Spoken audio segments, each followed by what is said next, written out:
ब्रेकनंतर पाहूया 25 मिनिटं 50 बातम्या।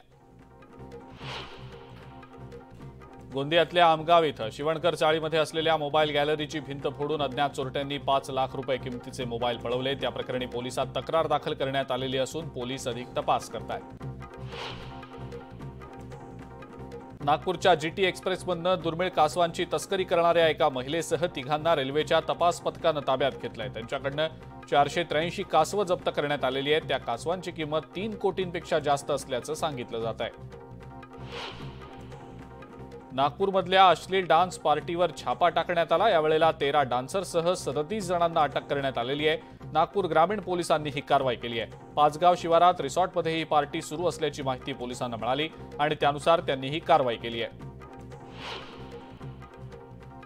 नागपूरच्या हिंगणा तालुक्यातल्या डिगडोह इथं एका 11 वर्षीय मुलानं घरात गळफास घेत आत्महत्या केली आहे। त्यामुळे परिसरात खळबळ उडालेली आहे। आत्महत्येमागचं कारण अद्याप स्पष्ट आहे।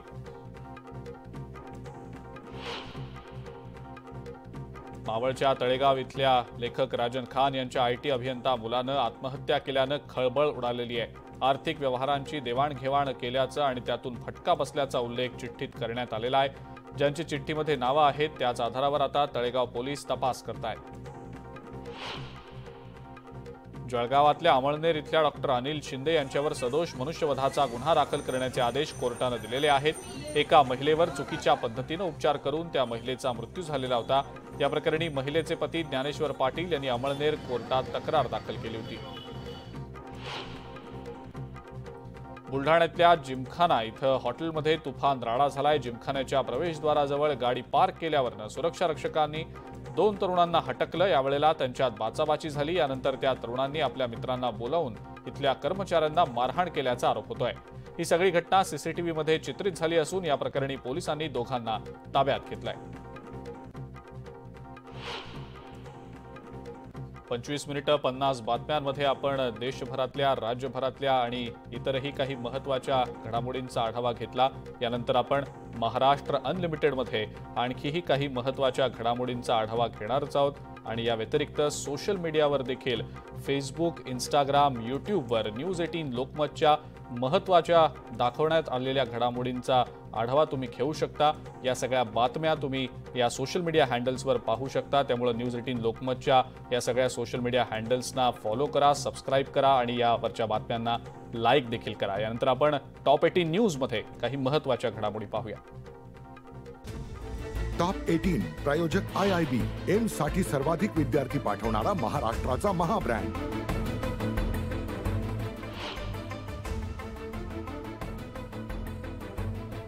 बारामतीमधल्या तरडोली इथल्या शेतकऱ्याच्या उपोषणाचा 3रा दिवस आहे। दुधाला प्रति लिटर 40 रुपये दर मिळावा या मागणीसाठी शेतकऱ्यानं उपोषण सुरू केलंय।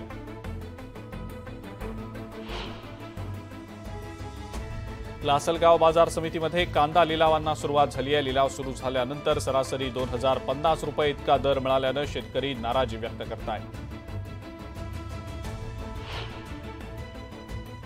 भंडाऱ्यातल्या लाखनी मधल्या किटाडी परिसरालगत बंधाऱ्याला भगदाड पडलंय। या बांधकामाबाबत चौकशी करण्याची मागणी आता गावकरी करतायत।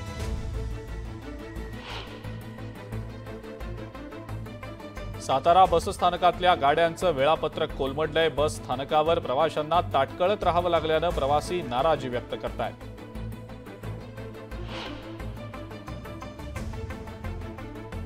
आमदार सुमन पाटील आणि रोहित पाटील यांच्या उपोषणाचा आजचा 3रा दिवस आहे। मागण्यांबाबत सरकार निर्णय घेत नाही तोपर्यंत उपोषणातनं माघार घेणार नसल्याचा निर्धार रोहित पाटील यांनी केलाय। बीडच्या तेलगाव इथं मनोज जरांगे पाटलांचं भव्य स्वागत झालंय। मराठा बांधवांशी ते संवाद साधणार आहेत।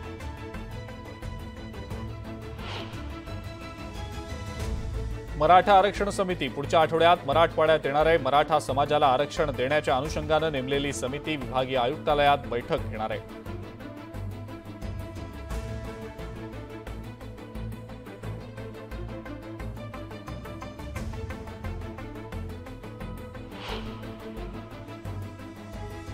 कोपरगावातल्या हनुमाननगर भागामध्ये गटाराच्या पाईपमध्ये पडून एका तरुणाचा मृत्यू झालाय। गटाराची दुरुस्ती न झाल्यानं ही दुर्दैवी घटना घडल्याचा नागरिकांनी आरोप केलाय।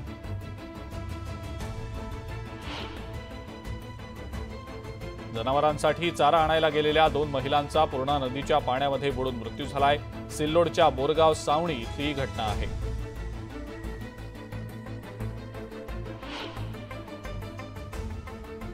मुंबईतल्या दादरमधल्या महात्मा गांधी जलतरण तलावात मगरीचं पिलू आढळल्यानं खळबळ उडालेली आहे। यामुळे जलतरण तलावात नेहमी सरावासाठी येणाऱ्यांमध्ये यामुळे भीतीचं वातावरण निर्माण झालंय।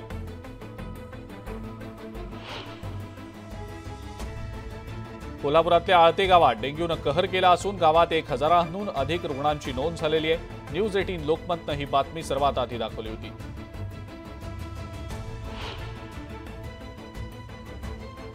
गोंदियामधल्या अंडरग्राऊंड रस्त्याची दुरावस्था झालेली आहे। या रस्त्याच्या दुरुस्तीसाठी सामाजिक कार्यकर्त्यानं उपोषण सुरू केलंय।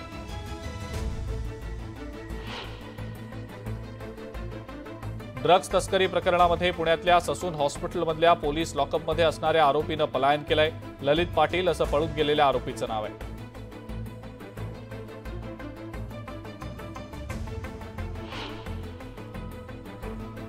उजनी धरण 42% अधिक भरलंय। भीमा आणि तिच्या उपनद्यांमधनं मोठ्या प्रमाणावर पाण्याची आवक होत असल्यानं धरणातल्या पाणी पातळीत आणखीन वाढ होण्याची शक्यता आहे।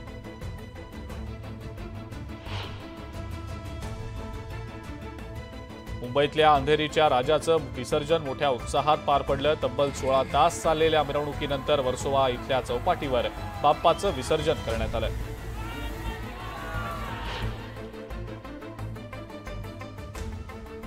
हार्बर रेल्वेची वाहतूक अद्यापही सुरळीत झालेली नाही। सकाळपासून लोकल अर्धा ते पाऊण तास उशिरानं धावतायत, त्यामुळे कामावर जाणाऱ्या नोकरदारांचे चांगलेच हाल होत आहेत।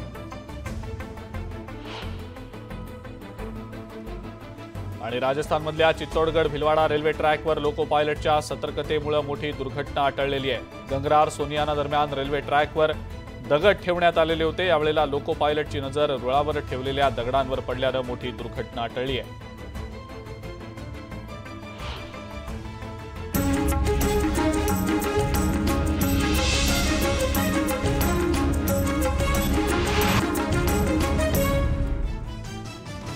आणि आता महाराष्ट्र अनलिमिटेड मध्ये आपण महत्त्वाच्या घडामोडींचा आढावा घेणार आहोत। मात्र त्याआधी पाहूयात हेडलाईन्स। हेडलाइंस प्रायोजक राजयोग पेंट्स, खुशियां आपकी, रंग हमारे। नांदेडमधील शासकीय रुग्णालयामध्ये चौकशी समिती दाखल। डॉक्टरांच्या त्रिसदस्यीय समितीकडून रुग्णालयाची पाहणी।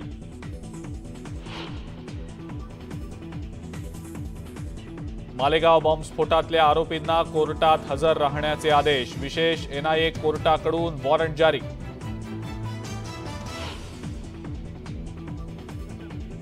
निवडणुकांसाठी भाजप लागली कामाला। आज लोकसभा मतदारसंघनिहाय तयारीचा घेणार आढावा। फडणवीस आणि बावनकुळे करणार मार्गदर्शन। शिवसेना आमदार अपात्रता प्रकरणी विधिमंडळाकडून कार्यवाहीला वेग। पुरावे सादर करण्यासाठी शिंदे आणि ठाकरे गटाला नोटीस पाठवणार, सूत्रांची माहिती।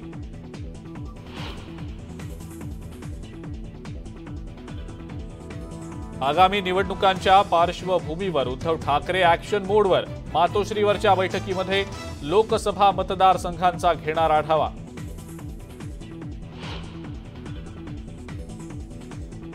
आणि शिवाजी पार्कातल्या दसरा मेळाव्याबाबत ठाकरे गट आक्रमक। मुंबई महानगरपालिकेच्या सहाय्यक आयुक्तांना 2 दिवसांचा अल्टिमेटम। निर्णय न दिल्यास कोर्टात जाण्याचा इशारा।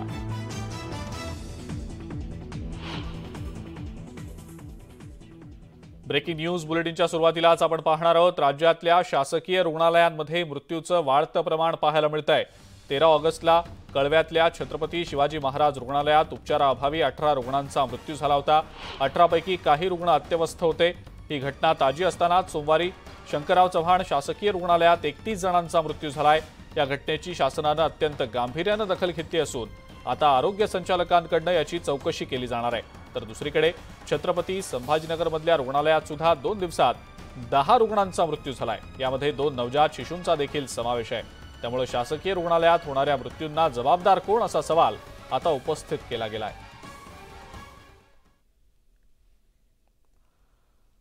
नांदेडच्या शंकरराव चव्हाण शासकीय रुग्णालयामध्ये आणखी 7 रुग्णांचा मृत्यू झालाय। या 7 रुग्णांमध्ये 4 बालकांचा समावेश आहे। 2 दिवसात या रुग्णालयामध्ये एकूण 31 जणांचा मृत्यू झालाय। या सगळ्या प्रकाराची आता शासनानं गांभीर्यानं दखल घेतली असून आरोग्य संचालकांकडून या सगळ्या प्रकाराची चौकशी होणार आहे। रुग्णालयात रुग्णांची नीट काळजी घेतली जात नसून सीटी स्कॅनसाठी खासगी रुग्णालयात पाठवलं जात आहे। तसंच औषधं सुद्धा बाहेरनं आणावी लागत असल्याचा आरोप रुग्णांच्या नातेवाईकांनी केलाय। या शासकीय रुग्णालयात 2 दिवसात 31 रुग्णांचा मृत्यू झालेला आहे। या सगळ्या प्रकारानंतर आता खळबळ उडालेली आहे आणि या सगळ्या प्रकाराची आरोग्य संचालकांकडून आता चौकशी केली जाते। शासकीय रुग्णालयात होणाऱ्या या मृत्यूंना जबाबदार कोण असा प्रश्न देखील आता उपस्थित करण्यात आलेला आहे।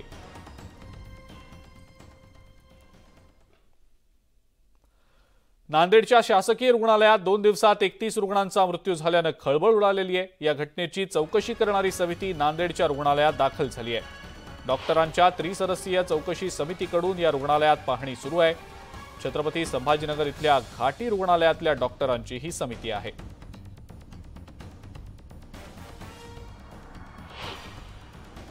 ही कालच रात्री इथून गेलेली आहे। त्या समितीमध्ये ज्या ज्या विभागामधले जे डेथ होते त्याचे प्रोफेसर्स त्यांना तिथे गेलेले आहे आणि ते चौकशी करतील आणि त्याचा अहवाल डायरेक्टर पण आज तिथे गेलेले आहे, कमिशनर पण तिथे गेलेले आहे, त्यांना ते सबमिट करतील। औषधाच्या बाबतीमध्ये कुठलीही तक्रार नाही। ॲटलिस्ट ठीक आहे, तुम्हाला OPDमध्ये सर्दी पडसेच्या पेशंटला एखाद्या वेळेस औषध भेटणार नाही, पण जिथं जिथं असे सिरियस पेशंट आमची जी ट्रीटमेंट होते तिथं आम्ही औषधी उपलब्ध करून दिलेले आहे। औषधामुळे मृत्यू झाला हे अत्यंत चुकीचं आहे। नांदेडच्या या शासकीय रुग्णालयामध्ये 31 रुग्णांचा मृत्यू झाल्यानं आता राज्यभरात खळबळ उडालेली आहे। 2 दिवसात 31 रुग्णांचा मृत्यू झालाय। नांदेडच्या शासकीय रुग्णालयात 48 तासात 31 जणांचा मृत्यू झालाय। रुग्णालयात औषधांचा तुटवडा नाही असा दावा रुग्णालय प्रशासनानं केलाय। मात्र रुग्णांच्या नातेवाईकांना बाहेरून औषधं आणावी लागतायत। रुग्णालयाबाहेरच्या औषधं दुकानातनं रुग्णाचे नातेवाईक विकत घेऊन जात आहेत।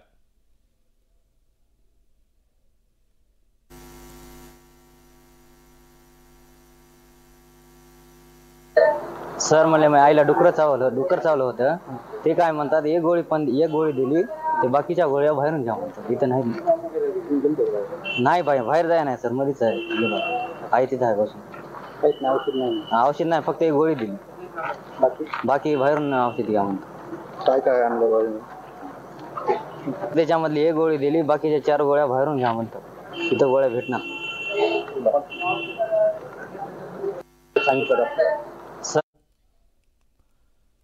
या सगळ्या घटनांवर विरोधकांनी सरकारवर टीका केलेली आहे। पाहुयात काही प्रतिक्रिया।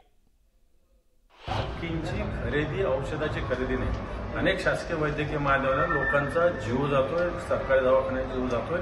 हक्कींनी 1-1, 2-2, 3-3 वर्ष झाले खरेदीची ऑर्डर देऊन या सरकारने नवीन कायदा आला, पण तो अजूनही सर्वसामान्य माणसाला औषधं शासकीय हॉस्पिटलमध्ये मिळत नाही। मोठ्या मोठ्या आयुष्यमान भारत वगैरे वगैरे केंद्राच्या राज्याच्या घोषणा, आपला दवाखाना, दुसऱ्याचा दवाखाना, दवाखान्याचा फायदा काय? आणि म्हणून अशा पद्धतीनं जीव जात असेल त्याला सरकार जबाबदार आहे। मला असं वाटतं जबाबदारावर तर कारवाई करावी, पण या सरकारने सुद्धा याचं उत्तर द्यावं। हा जो बळी झालेला आहे ह्याला पूर्णपणे जबाबदार महाराष्ट्र सरकार आहे आणि मुख्यमंत्र्यांनी त्या डिपार्टमेंटच्या मंत्र्याचा राजीनामा घेतला पाहिजे। ठाण्यात पण मागे तसंच झालं होतं, आता नांदेडला झालेलं आहे। त्याच्यामुळे औरंगाबादची बातमी येते, त्यामुळे ह्या सरकारचे पूर्ण अपयश आहे। कधीतरी या सरकारने त्या आईला जाऊन विचारावं जिचं मूल काल गेलं असेल, तिच्या दुःखात आणि तिची काय चूक त्या आईची, आणि आजच तातडीने त्यांनी प्रशासनाची मीटिंग घेतली पाहिजे। सरकारला फक्त जमिनीच्या व्यवहारात, परदेश दौऱ्यात, माणसं फोडण्यात त्यातच इंटरेस्ट आहे। मी इतकंच सांगतो या क्षणी, जर थोडी जरी माणुसकी शिल्लक असेल तर मुख्यमंत्र्यांनी आरोग्य मंत्र्यांचा राजीनामा ताबडतोब घेतला। या आरोग्य मंत्र्यांना त्यांच्या खात्यामध्ये अजिबात इंटरेस्ट नसून ते वेगळ्याच कामात तुम्ही अडकलेले असतात। हे सरकार अस्तित्वात आहे की नाही हा खरा प्रश्न आहे। चंद्रकांत खैरे घाटी रुग्णालयात दाखल झालेले आहेत। खैरेंकडून घाटी रुग्णालयाची पाहणी केली जाते। छत्रपती संभाजीनगरमधल्या या घाटी रुग्णालयात 24 तासात अनेक रुग्णांचा मृत्यू झालेला होता आणि आता चंद्रकांत खैरे रुग्णालयाची पाहणी करण्यासाठी त्या ठिकाणी पोहोचलेले आहेत। सिद्धार्थ गोदाम आपले प्रतिनिधी आपल्या सोबत आहेत सध्या, त्यांच्याकडनं या संदर्भातली अधिक माहिती आपण जाणून घेऊया। सिद्धार्थ, काय नेमकी अपडेट?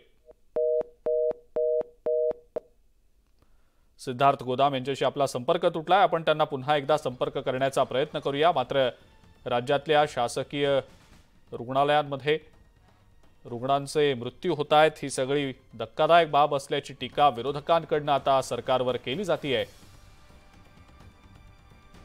छत्रपती संभाजीनगरमधल्या घाटी रुग्णालयात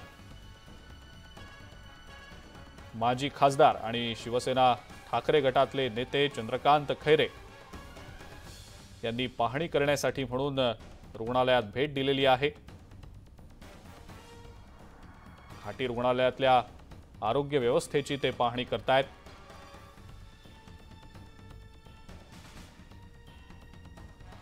सिद्धार्थ गोदाम आपले प्रतिनिधी पुन्हा एकदा आपल्या सोबत आहेत सध्या। सिद्धार्थ, काय नेमकी सध्याची अपडेट? नांदेडच्या दवाखान्यामध्ये जे मृत्यू झाले त्याच्यामुळे राज्यातील सगळेच हॉस्पिटलचे जे आहेत हाय अलर्टवर आले। तर संभाजीनगरच्या हॉस्पिटलमध्ये सुद्धा 10 जणांचा मृत्यू आणि 2 शिशूचा मृत्यू झालेला आहे। हा आता नांदेडच्या मृत्यूशी जोडण्याचं काही कारण नाही, कारण छत्रपती संभाजीनगरचं घाटी हॉस्पिटल हे फार मोठं घाटी हॉस्पिटल आहे। जवळपास 7 ते 8 हजार रुग्ण या ठिकाणी येत असतात, त्यामुळं दररोज जवळपास 10 रुग्ण दगावण्याचं प्रमाण हे नैसर्गिक या घाटीमध्ये आहे। कारण अपघातात जखमी झालेली लोक असतील किंवा सुसाईड केलेली लोक असतील किंवा पॉयझन घेतलेली लोक असतील किंवा दीर्घ आजाराने जाणारी लोक असतील, हा आकडा साधारणपणे दररोज 10चा घाटी रुग्णालयामध्ये आहे। हा साधारण आकडा असला तरी घाटी रुग्णालयामध्ये सगळं काही ऑलबेल आहे असं समजायचं काही कारण नाही, कारण आता जवळपास आठवड्याची औषधी असली तरी सतत या दवाखान्यामध्ये सुद्धा औषधींचा तुटवडा नेहमी असतो। आता सुद्धा साधारण औषधी या ठिकाणी उपलब्ध आहेत, मात्र गंभीर आजाराच्या औषधी आता सुद्धा डॉक्टर्स बाहेरूनच लिहून देतात, त्यामुळे रुग्णांना तो त्रास होतच असतो। दुसरी महत्वाची गोष्ट की या ठिकाणी स्टाफची जी कमतरता आहे, डॉक्टर्स फार कमी प्रमाणात काय जवळपास 1225 बेडचं हे हॉस्पिटल, मात्र त्या प्रमाणात डॉक्टर्स आणि HOD जे आहेत यांचं प्रमाण फार कमी आहे। दुसरी महत्वाची गोष्ट, घाटीमध्ये जी यंत्रणा आहे, आधुनिक यंत्रणा आहे ती आलेली आहे, मात्र ती छोट्या मोठ्या कारणांमुळे सतत नादुरुस्त असते किंवा तिचा उपयोग होत नाही, त्यामुळे अनेक रुग्णांना याचा फटका बसत असतो। नांदेडच्या रुग्णानंतर मृत्यूनंतर आता घाटी रुग्णालयामध्ये सुद्धा एक बैठक सुरू आहे। त्या बैठकीला अचानक शिवसेनेचे नेते चंद्रकांत खैरे सुद्धा आलेले आहेत आणि ते डॉक्टरांना या ठिकाणी जाब विचारतायत की नेमकी कमतरता कशाची आहे, त्यासाठी सरकारकडे पाठपुरावा केला जातोय का। सगळ्यांचं लक्ष आता शासकीय आरोग्य यंत्रणेकडे वेधून लागलेलं आहे। बरं सिद्धार्थ, धन्यवाद सविस्तर माहिती आपण दिलीत त्याबद्दल। यानंतर काही राजकीय बातम्या आता आपण बघूया। शिवसेना आमदार अपात्रतेच्या सुनावणीचं वेळापत्रक ठरलेलं आहे। आता शिवसेना कुणाची हे ठरवण्यासाठी विधिमंडळाच्या कार्यवाहीला वेग आलाय। मुख्यमंत्री एकनाथ शिंदे आणि उद्धव ठाकरे यांना विधिमंडळ आज नोटीस पाठवणार असल्याची माहिती विधिमंडळ सूत्रांकडून मिळतेय। दोन्ही नेत्यांना पुरावे सादर करण्यासाठी नोटीस बजावली जाणार आहे। पुरावे सादर करताना शिंदे आणि ठाकरे आमने-सामने येण्याची शक्यता आहे। जुलै 2022 मध्ये नेमकी शिवसेनेची सूत्र कुणाच्या हातात होती हे आता तपासलं जाणार आहे।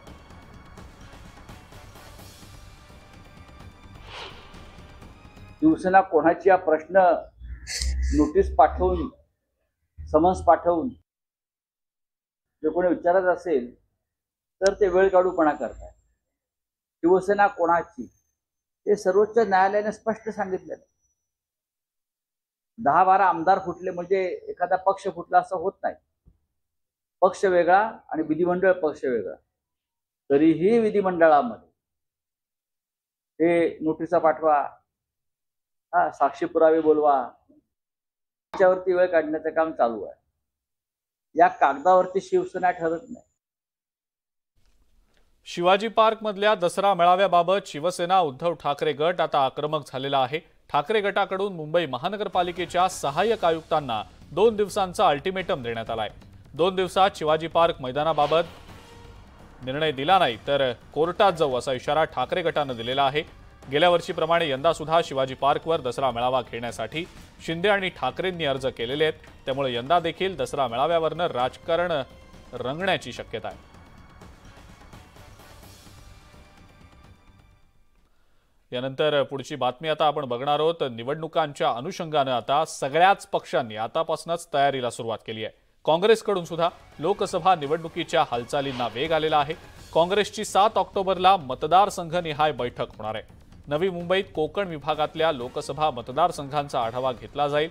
या बैठकीमध्ये ठाणे, पालघर, कल्याण, डोंबिवली, भिवंडी, रायगड, रत्नागिरी, सिंधुदुर्ग या लोकसभा मतदारसंघांचा आढावा घेतला जाणार आहे. मंत्री गिरीश महाजन सध्या बोलतायत, आपण थेट जाऊया. औषधं खरेदी करण्याच्या बाबतीमध्ये एक प्राधिकरण त्या ठिकाणी तयार केलेलं आहे. त्याचं कामही सुरू झालेलं आहे आणि म्हणून मला असं वाटतं की त्या संदर्भामध्ये आता मी 3 महिन्यापासून त्या खात्याचा मंत्री नाही, त्यामुळे मला इतकी माहिती आता त्या संदर्भामध्ये सांगता येणार नाही. परंतु औषधामुळे किंवा औषधाचा तुटवडा होता म्हणून काही पेशंट दगावले असं कुठेही कारण मला अजून कोण त्या ठिकाणी सांगितलेलं नाही. तरी चौकशी झाल्यावरच आपल्याला निश्चित त्यातलं काय याच्यामध्ये गडबड झाली किंवा काय कमी राहिली हे त्या ठिकाणी कळेल. जातीनिहाय जनगणनासाठी जे आहे ते बिहारमध्ये झालेली आहे. महाराष्ट्र सुद्धा मागणी होते.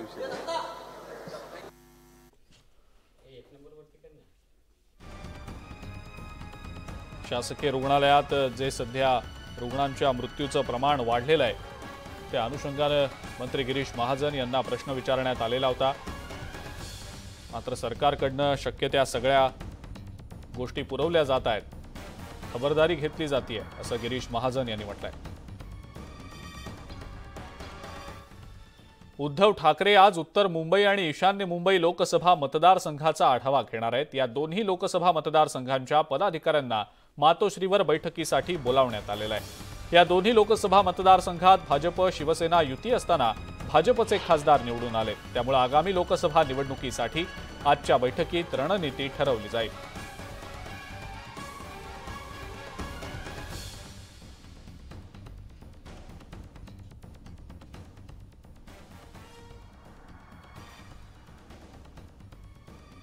उत्तर मुंबई आणि ईशान्य मुंबई या लोकसभा मतदारसंघांचा मातोश्रीवर आज आढावा उद्धव ठाकरे यांच्या उपस्थितीत घेतला जाणार आहे.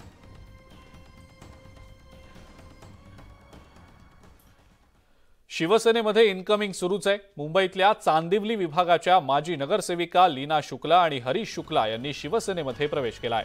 मुख्यमंत्री एकनाथ शिंदे यांच्या उपस्थितीत त्यांनी शिवसेनेत जाहीर प्रवेश केलाय. त्यांच्यासह काँग्रेसच्या महिला तालुका अध्यक्ष माया खोत आणि उपाध्यक्ष जया नाडर यांच्यासह असंख्य पदाधिकाऱ्यांनी शिवसेनेमध्ये प्रवेश केलाय.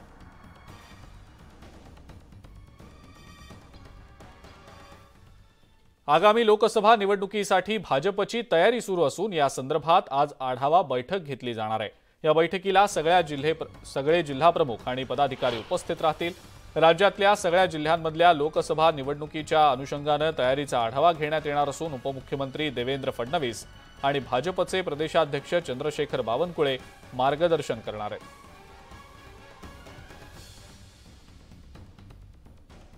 आणि यानंतर एक ब्रेकिंग न्यूज आपल्यापर्यंत येते ती बघूया. धनगर समाजाला आदिवासींमधनं आरक्षण दिलं जाऊ नये. राज्यातील 18 आदिवासी आमदार या संदर्भात राष्ट्रपतींची भेट घेणार असल्याची माहिती मिळतेय. नरहरी झिरवळ यांच्या नेतृत्वात आदिवासी आमदार आता आक्रमक झाले. झिरवळ यांच्यासह सगळे आमदार दिल्लीला रवाना झालेत. आमदार उद्या सकाळी राष्ट्रपती द्रौपदी मुर्मू यांची भेट घेणार असल्याची माहिती मिळतेय. आणि याच संदर्भातली अधिकची माहिती आपण जाणून घेणार आहोत. लक्ष्मण घाटोळ आपले प्रतिनिधी आपल्या सोबत आहेत सध्या. लक्ष्मण, धनगर समाजाला आदिवासींमधनं आरक्षण देऊ नये या मागणीसाठी राज्यातले 18 आदिवासी आमदार राष्ट्रपतींची भेट घेणार असल्याचं समजतंय. काय नेमकी माहिती?